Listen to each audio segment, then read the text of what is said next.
første, jeg tænker på, når jeg hører ordet bølge og lyd. Det er bølger, som er i havet, og lyden, som der kommer ud af vores mund. Men der ligger meget mere bag ordene. Lyd, det skaber en trykbølge i luften, hvor ører opfatter de her trykbølger som vibrationer, som gør, at vi kan høre hinanden.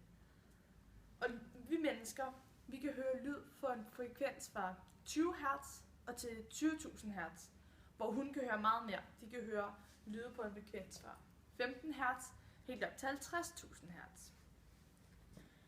Lyd bevæger sig med en hastighed på 3 sekunder per kilometer. Så det vil sige, hvis du ser et fyrværkeri, så kan du tælle, hvis der går 3 sekunder, så er det her fyrværkeri 1 kilometer væk fra dig. Og så hvor mange 3 sekunder du tæller, så mange kilometer er det her fyrværkeri væk fra dig. Hvis vi tager en harmonisk bølge, så går den sådan her. Så ved vi, at det heroppe, de her der er øverst her, det kalder man bølgetoppe, og det der er hernede, det er det man kalder for bølgedale. Hvis vi tager amplituden,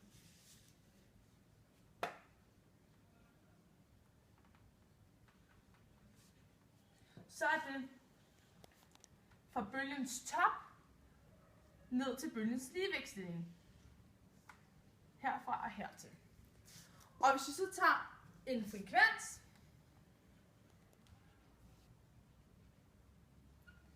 så er det, hvor mange bølger, der passerer per sekund. Så det vil sige, at man tæller bølgerne. Og så hvis det her, hvis der kommer 3 bølger på 1 sekund, så måler man det i hertz, det vil sige, at den er 3 hertz. Så har vi noget, der hedder en bølgelængde.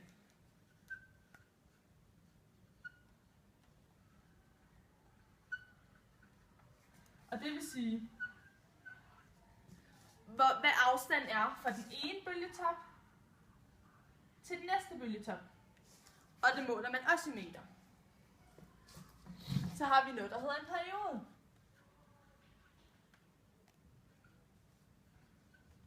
Og det er, hvor lang tid der går fra den første bølgetop kommer til den næste. Og det måler man i sekunder. Så har vi noget, der hedder...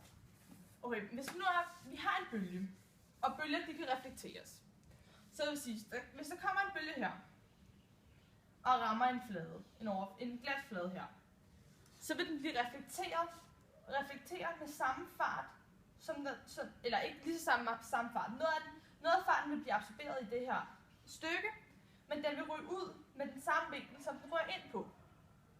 Så vinklen afgør ligesom, hvordan den kommer ud igen. Så hvis den kommer herfra, så vil den ligesom komme ud med samme vinkel, end hvis den kommer herfra, så vil den også komme ud med samme vinkel. Okay? Så hvis vi går tilbage til nogle lydbølger igen. Så hvis du har en højttaler eller et eller andet musikanlæg, noget hvor du kan høre musik fra. Så når man tænder for lyden, så er det amplituden. Det er amplituden, der gør, hvis det nu er, at du skruer op for musikken, så forhøjer du amplituden. Så det er den, du ligesom øger. Det er den, der gør, at lyden bliver højere. Hvor at det er frekvensen, det er tonen. Hvis det nu er, at det er en høj frekvens, så bliver den her musik bliver lysere. Og hvis det er en lav frekvens, så vil den her tone blive dybere. Og ja, det var det, jeg havde. Nå, vent lige. Man kan også måle en bølges hastighed. Og det gør man med den her ligning. Lambda gange frekvens.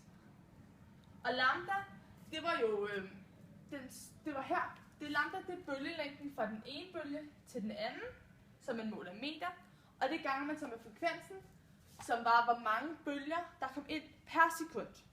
Og det er så lige med V, som man også siger hastighed.